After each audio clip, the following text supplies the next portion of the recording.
한 주를 제가 교회를 섬기지 못했기 때문에 아마 지난주 메시지였는데 아마 기억이 나실지 모르겠습니다. 지난 시간에는 그 위에 구절에 있는 내용 우리가 보았어요. 성도는 선한 일을 행하는 일에 열심을 내야 된다.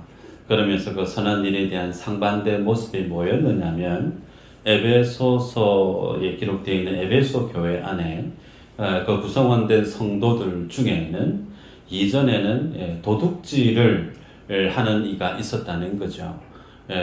그래서 자기 욕심을 쫓아 도둑질을 하며 살았던 이가 있었었는데 이제 그런 그들이 예수님을 믿고 변화되어졌기 때문에 이제는 자기 자신을 위해서 사는 자가 아니고 자기 손으로 애써서 수고해서 도리어 가난하고 구제받아야 될 믿음의 지체들을 위해서 선한 일을 하라, 그렇게 권면했던 내용을 보았습니다. 교회 안에 성도가 믿음의 삶을 살아갈 때 우리가 계속해서 에베소서 말씀을 보고 있는데요.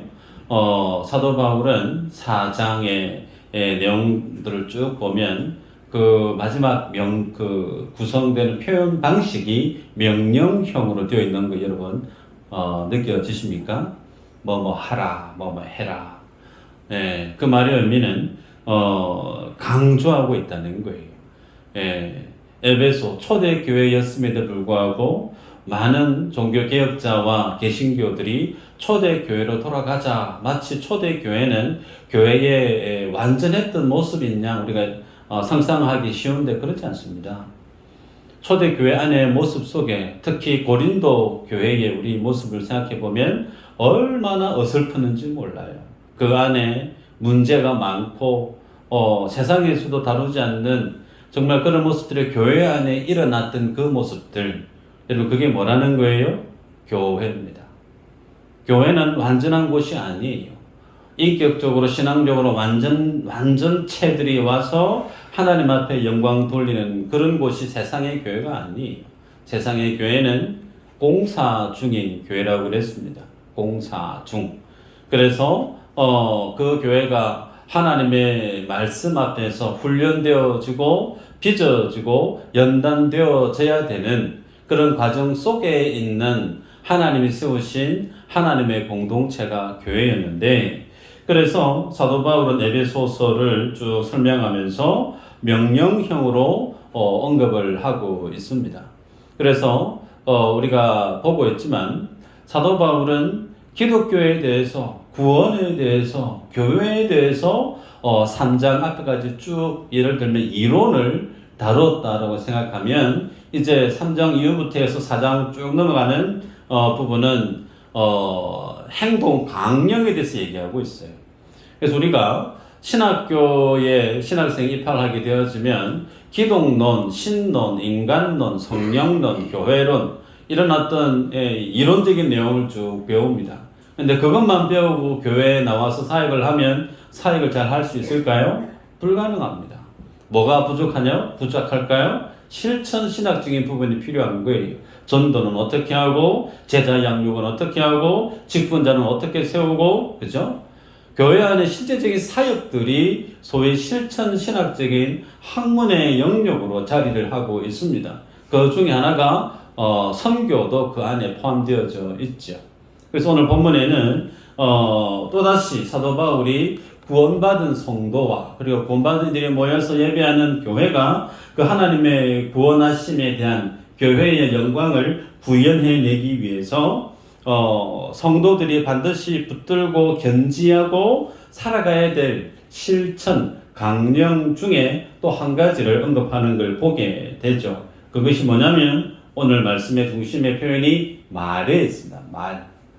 말하면 우리 안에 나는 그래도 말실수 안 하고 산다는 분 있을까요? 없을 겁니다. 아무리 인격이 고매한 사람이라 할지라도 이 말에 대해서만 딱 쓰면 작아집니다. 그 중에 제일 작아지는 사람이 누구냐면 목사예요. 가장 많은 말을 하거든요. 교회 안에서.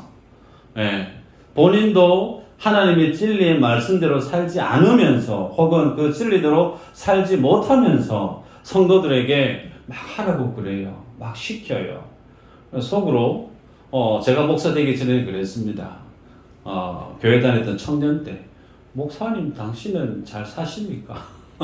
속으로 그랬던 생각이 있었더랬어요. 20대 때. 근데 제가 목회자가 되고 나서 보니까 똑같은 예배자예요. 잘 살아서 내가 훌륭해서 사세요가 아니에요. 살아야 되기 때문에 본문의 실천 강령에 있는 이 말씀을 우리가 보게 됩니다. 29절에 보니까요. 무릇 더러운 말은 너희 입 밖에도 내지 말고 그랬어요. 보통 사람이 하루에 하는 말, 그 마디가 몇 마디 정도 될까요? 아세요? 보통 남자들보다 여자분들이 말을 더 많이 하죠. 특히 저는 분명히 표가 납니다. 저는 말을 하는 거 별로 안 좋아하는 사람이라서 말을 많이 못 하는데, 여자분들은 뭐 한 3만, 4만 마디 정도 말을 한답니다. 근데 남자분들은 그보다 뚝 떨어져서 뭐 말은 한 2만 마디 정도, 그보다 좀 덜 하는 분도 계세요. 그런데 뭐 2만 마디에서 4만 마디 그 범주 안에 여하튼 하루 24시간 중에 사람이 참 많은 말을 하고 살아가요.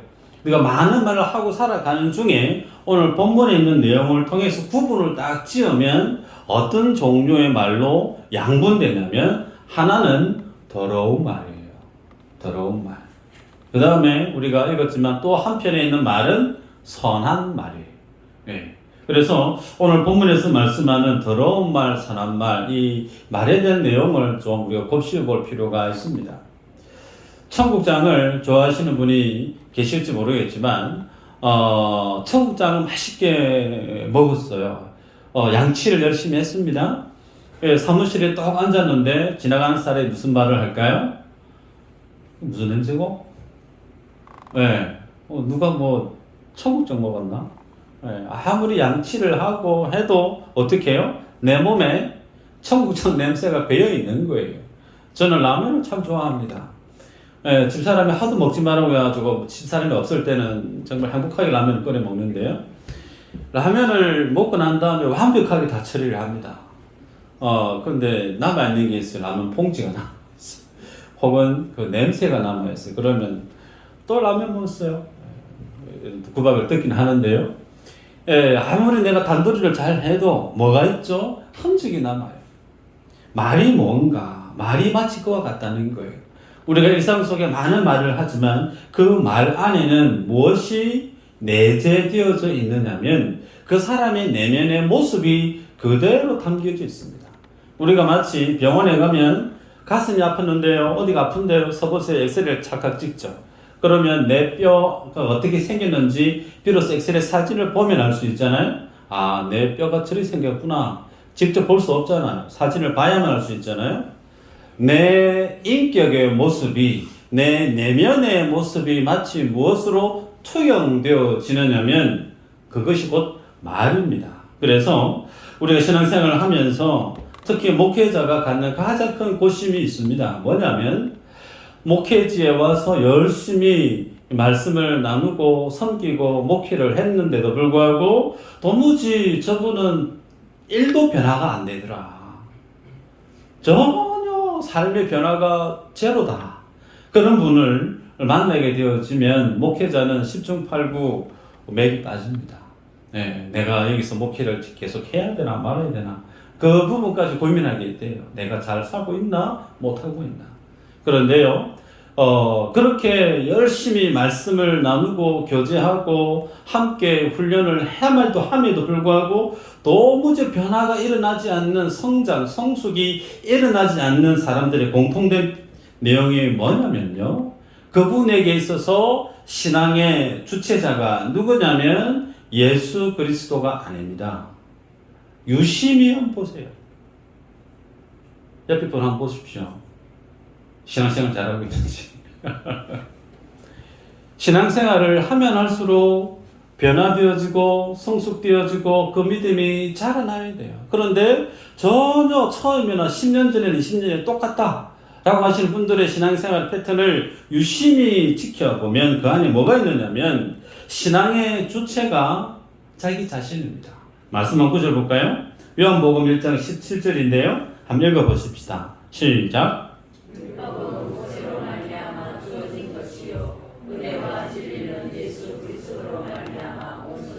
네. 신앙생활을 하는 사람의 두 종류의 그룹이 형성되는데 하나는 율법적인 신앙의 모습이에요. 이거는 해야 되고 저건 하면 안 되고, 그래서 모든 신앙의 삶의 패턴이 이분법적인 이원론적인 시각으로 살아갑니다. 해야 되고 말아야 되고, 그러면서 그 모든 판단의 근거가 어디에 있느냐면 자기 자신에게 있어요. 자기 행위에 있습니다. 그런데 은혜와 진리는 누구로부터 온다고요? 예수 그리스도로부터 온대요. 바꿔 얘기하면요, 예수 그리스도의 은혜와 예수 그리스도가 전해주신 진리가 아니고서는 하나님께 갈 수 있는 방법이 있다 없다? 없어요. 다시 얘기합니다. 우리가 율법적인 의식으로 율법적인 열심과 율법적인 나의 의로서 행위로서 나의 어떤 그런 열심과 노력으로 신앙생활을 하려고 하면 그 신앙생활은 하나님 앞에서 별 의미 없다는 거예요. 하나님이 주시는 그 상급에, 그 하나님의 나라에 도달할 수 없다는 겁니다.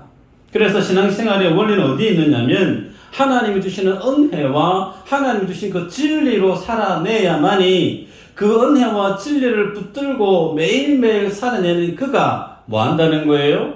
비로소 하나님 안에서 제대로 된 신앙생활을 하는 성도임을 말씀합니다. 그래서 신앙의 주체가 누구냐면 은혜와 진리 되신 예수 그리스도가 나의 신앙생활의 주체자가 되어야 됩니다. 그래서 예수 믿는 걸 뭐라고 얘기했던가요? 기억나십니까? 한번 따라 하십시다. 예수 믿는 건 주인 바꾸기다. 저는 우리 교회 목회하는 내내 이거 얘기할 거예요. 네. 예수 믿는 게 뭐예요? 그러면 주인 바꾸기요. 자다가도 자꾸 대할 정도로. 신앙생활의 주체가 누구냐면 내가 되어져 있으면 그 사람은 율법적인 사고로 신앙생활을 할 수밖에 없습니다. 그리고 그 삶은 전혀 변화가 되지 않습니다. 반면에 하나님이 주시는 그 은혜와 진리 가운데 살아가는 그 사람은 신앙의 주체자가 누구냐면 내가 아니에요. 하나님이에요. 주님이에요. 그래서 은혜와 진리로 제대로 살아갈 수가 있는데, 그러면 은혜와 진리로 예수님을 믿고 산다라고 하는 그 의미가 뭔지를 조금 더 디테일하게 보면요, 여러분, 예수의 영은 뭐죠? 성령님이에요.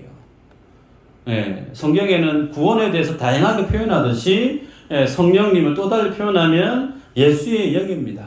그럼 성령의 검이라고 표현하는 건 뭘까요? 성령의 검? 하나님의 말씀이, 그렇죠? 다 알고 있습니다. 주의 말씀이 곧 하나님의 성령의 검입니다. 그래서 우리가 예수의 영인 성령이 내 안에 들어오셔서 나를 주장해 주시고 우리가 주의 말씀을 듣고 그 말씀을 새기고 살아가게 되어지는 자는 하나님의 은혜와 진리 위에 비로소 살아가진다는 거예요. 그래서 날마다 하나님 앞에 은혜와 진리로 말씀의 검에 귀돌려서 말씀의 통치 아래 살아가는 그 인생은 그 입에서 나오는 그 말들이 더러운 말을 하고 싶어도 못한다는 거예요.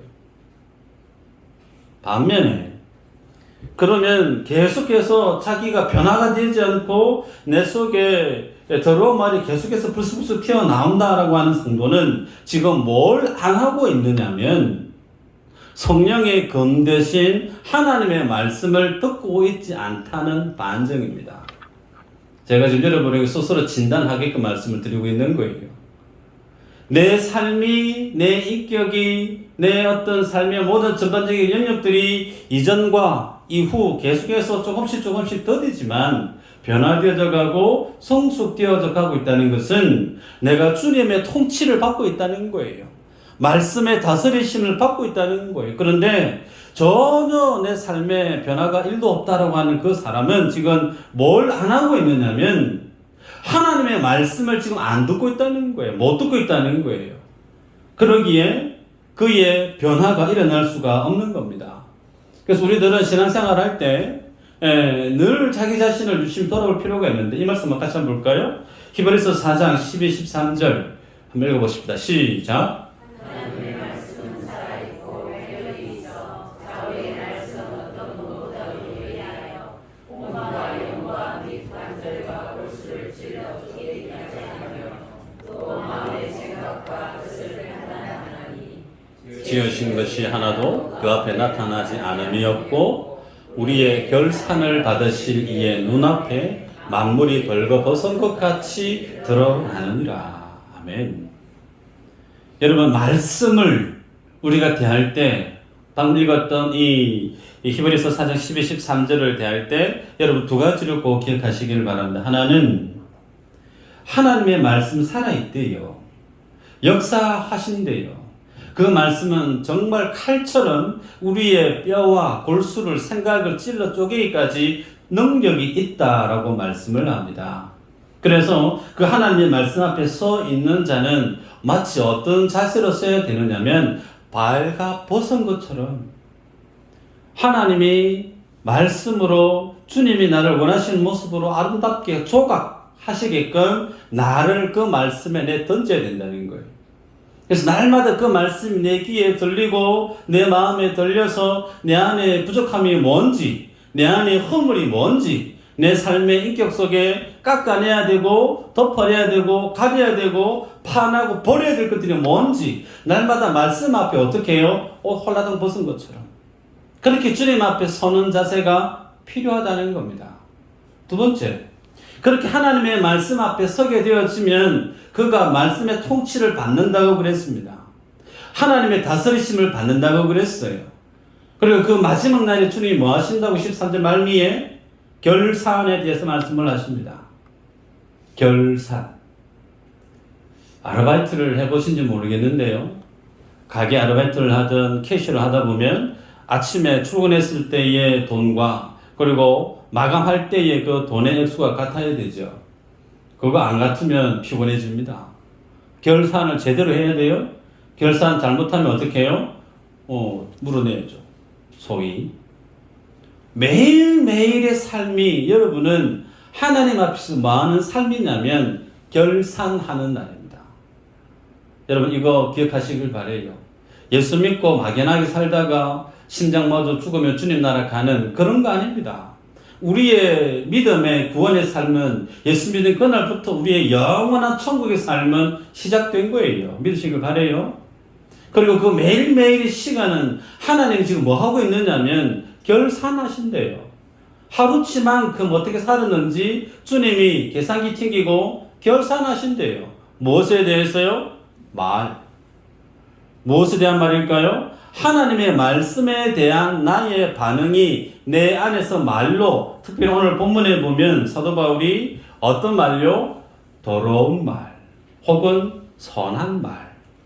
이 두 가지의 근거를 가지고 주님이 뭐 한다는 거죠? 결산. 양 목사님 오늘 하루 동안 그 말 얼마나 잘 살았는지 주님이 카운트한다는 거예요. 그래서 우리들은 이 말에 대해서 상당히 무게감 있게 생각을 할 수밖에 없습니다. 여러분, 더러운 말과 선한 말 어떻게 하면 할 수 있을까? 신앙의 주체자가 내가 아니고 하나님이 되면 우리는 더러운 말이 아닌 선한 말을 할 수 있다 그랬습니다. 그래서 하나님의 은혜와 진리, 그것은 예수 그리스도로 주어져서 그 주님이 내 삶의 주인이 되어주시면 우리는 다분히 그 하나님의 나라로 날마다 성령 하나님의 이끄심 가운데 동행하고 살아낼 수가 있습니다. 그 속에서 경험하는 숱한 많은 일들과 생각들과 기뻤다가 즐거웠다가 슬펐다가 뭐 우울했다가 화가 난 그 모든 감정의 기복들까지 우리 삶의 그 모든 카테고리에 있는 모든 영역들이 어떻게 해요? 성령 하나님과 말씀의 철저한 다스림 속에 있음으로 인해서 우리들은 정말 은혜와 진리의 삶을 제대로 예수 믿는 삶을 살아갈 수 있다는 겁니다. 그 삶을 우리는 매일매일 결산하고 있다라고 성경은 우리에게 조언합니다. 자, 그러면 구체적으로요. 더러운 말 그리고 선한 말, 말에 대한 그 능력에 대해서 한번 보도록 하십시다. 야고보서 3장 2절을 보면요. 같이 한번 읽어볼까요? 시작. 우리가 다 실수가 많으니 만일 말에 실수가 없는 자라면 곧 온전한 사람이라 능히 온몸도 굴레 씌우리라. 자, 여기에서 야고보 사도가 얘기합니다. 우리가 그랬어요? 야고보 사도도 포함이죠. 야고보 사도도 뭐가 많다는 사람이라고 합니까? 말에 대한 실수가 많대요. 얼마나 위로가 되는지 몰라요. 정말 위로가 됩니까? 야고보 사도도 예수님과 대면하고 같이 밥을 먹고 살았던 그 야고보 사도도 실수가 많았대요. 초대교회 사역하면서. 여러분, 그런데 중요한 것이요. 그 말에 실수가 없는 것이 어떤 것이라 얘기하냐면 온전하다라고 얘기합니다. 여러분, 온전함. 하나님, 너 정말 온전하구나, 훌륭하구나. 여러분, 예를 들어서 우리가 예배당을 먼저 갑니다. 예배당을 너무 아름답게 잘 지었다. 너 정말 열심히 일했는데 참 온전하다. 그래 주시면 좀 수월할 것 같아요. 혹은 우리가 전도를 하고 선교를 하고 다른 사람을 구제하는 그 일에 내가 내 통장 깨워가면서 열심히 선교, 전도, 생명 구하는 그 일에 내가 열심을 쏟아내었다라고 할 때 그 일에 주님이 나를 평가하실 때 야, 니 참 온전하대 라고 해주면 참 수월할 것 같아요. 근데 우리 야고보 사도 우리에게 도전합니다. 온전함에 대한 그 기준치가 뭐라고요? 말에 대한 실수가 없는 것. 그 정도로 성도가 입 밖으로 내뱉는 그 말이 가지고 있는 위력은 그 사람의 신앙의 수준과 그 사람의 신앙의 본질적인 모습을 그대로 드러내 보이는 기준치가 됨을 얘기합니다. 그래서 성도는 정말 말에 있어서 하나님 앞에 제대로 훈련하지 않으면 어렵습니다. 내가 아무리 교회를 위해서 그리고 신학을 하고 특히 목회자, 말씀 사역자들 신학을 하고 박사가 되고 교회 직분을 오래 맡아서 충성되게 많은 일을 했다 손치더라도 입만 열면 다른 사람에게 상처를 주고 입만 열면 엄단 패슬이 나오고 마치 말로 생하는 실수가 너무 많다라고 하면 여러분 그분은 잘못된 삶을 살고 있는 거예요. 온전한 삶을 자기 스스로 밟아가면서 사는 삶과 다르지 않다는 겁니다. 그래서 사도 야고보는 야고보서에서 그렇게 계속 강조하죠. 혀가 지니고 있는 능력. 마치 이 배, 우리가 타고 다니는 배 방향을 결정하는 키와 같다 그렇게 얘기하죠. 그리고 그 혀에서 나오는 그 작은 불씨가 정말 큰 나무, 산을 태울 정도로 큰 위력이 있다. 그렇게 얘기를 합니다. 그러면서 6절에 보면 이렇게 언급합니다. 혀는 곧 불이요, 불의의 세계라. 혀는 우리 지체 중에서 온몸을 들이피고 삶의 수레바퀴를 불사르나니 그 사르는 것이 지옥불에서 나느니라. 여러분, 지옥불에서 난다. 어느 정도로요? 사람이, 여기서 이 사람은 예수 믿는 사람입니다. 교회 다니시는 분이에요. 초대교회 성도가 교회 신앙생활을 하고 있는데 그 입에서 나오는 그 말 한두 마디에 던지는 그 말이 산을 태우고 남는답니다. 산을 태우고 남는 것뿐만 아니라 우리 지체를 더럽힌다. 온몸을 더럽히고 여기서 온몸이라 하면 교회를 뜻합니다. 그래서 교회를 더럽히고 교회를 시험들게 하는 가장 중추적인 역할이 뭘 하고 있느냐면 혀입니다. 혀. 말이라고 하는 거예요. 그래서 이 말이 불의와 연합하게 되어지면 그 위력이 마치 지옥에서 불이 나는 것처럼 마치 그와 같다라고 야고보 사도가 힘줘 강조하죠.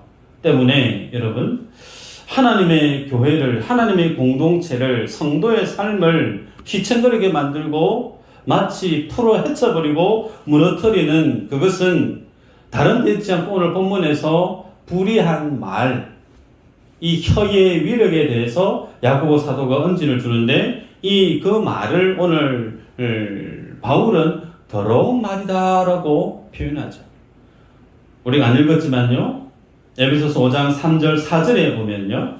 음행과 온갖 더러운 것과 탐욕은 너희 중에서 그 이름조차도 부르지 말라.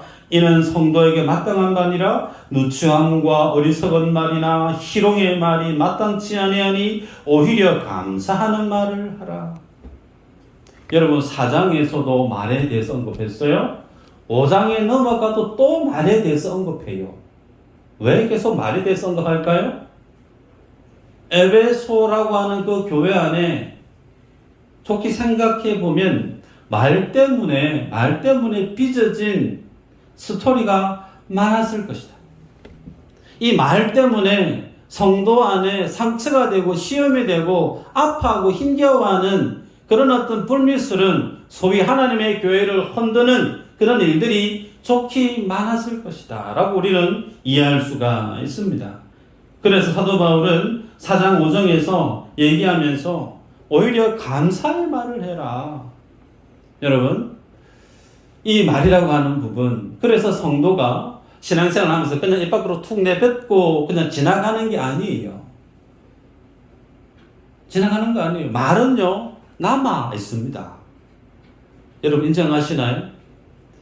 그냥 툭 던진 그 말은요, 살아서 역사를 해요.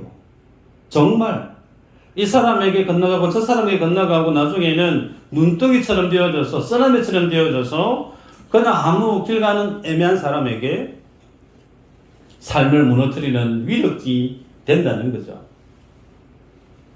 그래서 우리가 이 말에 대해서 곱씹어 볼 때 주님의 말씀을 한번 생각해 볼 필요가 있죠. 마태복음 12장 34, 37절 한번 볼까요? 한번 읽어보십시다. 시작.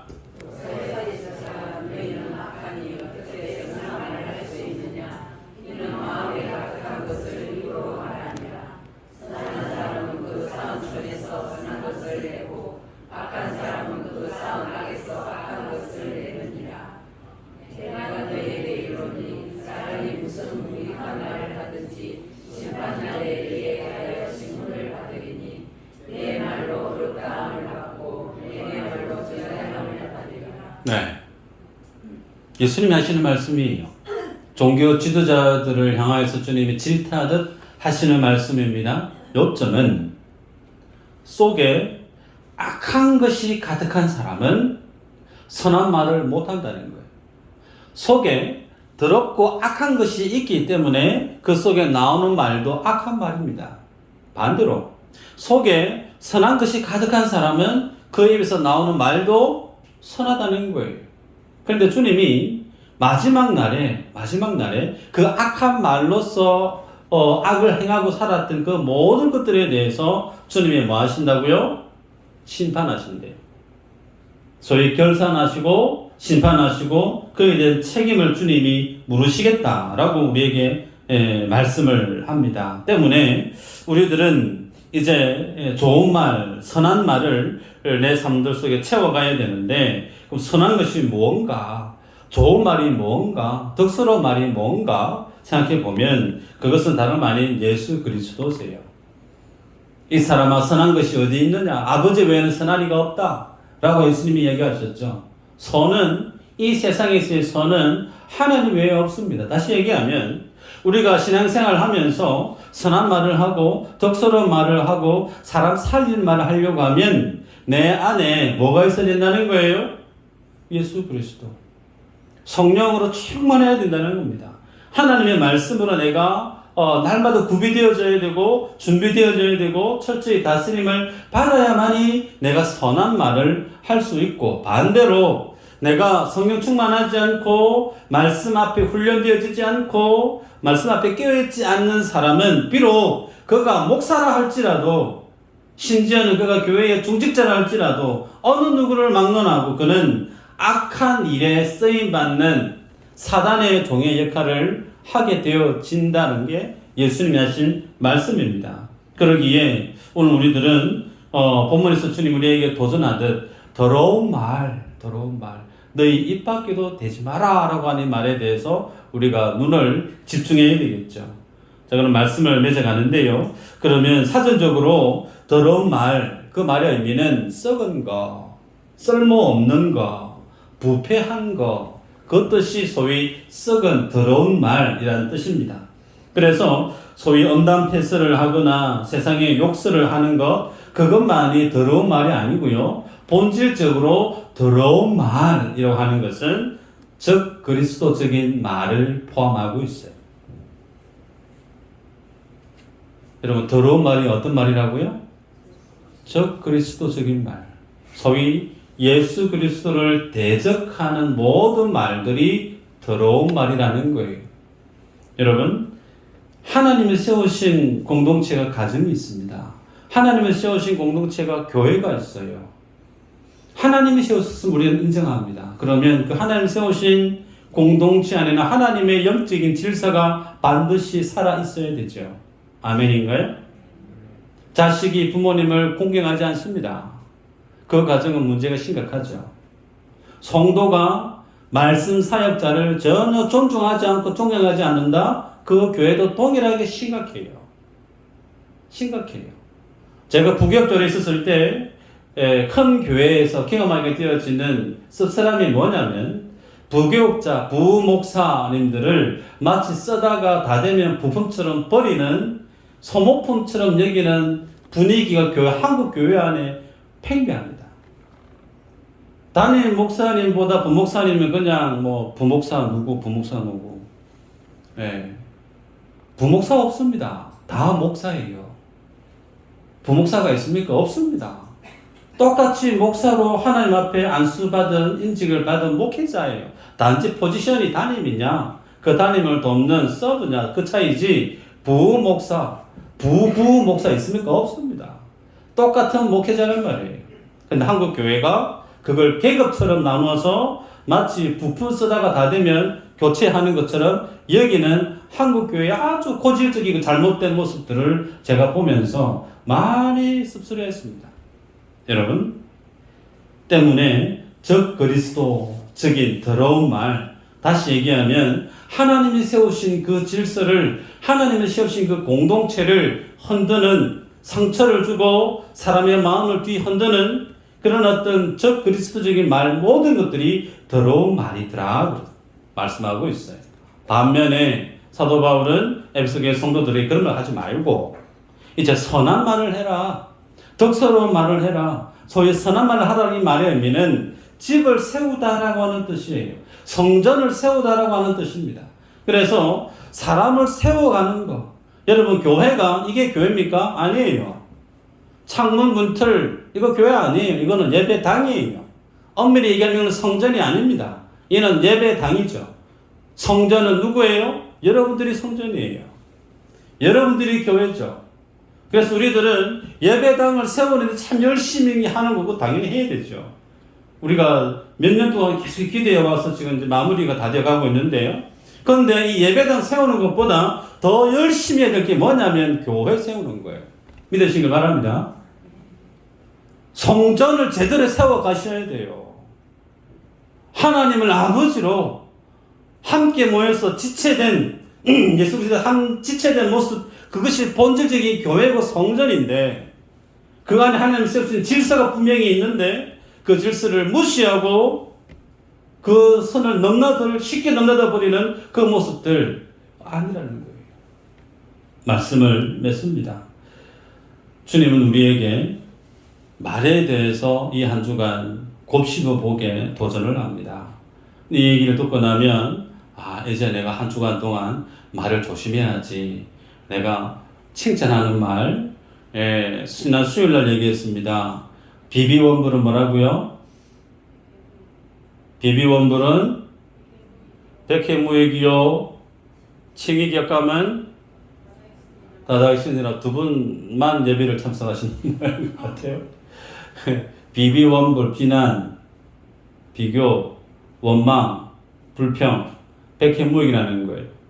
칭찬, 위로, 격려, 감사, 다다익선, 많을수록 좋다는 거예요. 제가 이렇게 얘기하고 나면, 이번 주에는 좀 이제 말에 대해서는 좀 잘해야 되겠다.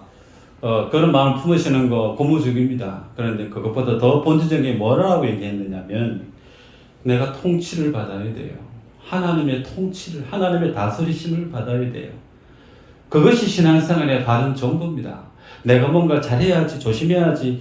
그런 마음도 귀한 마음이에요. 근데 그것보다 바른 신앙의 본질은 말씀 앞에서 내가 다 나가야 돼요.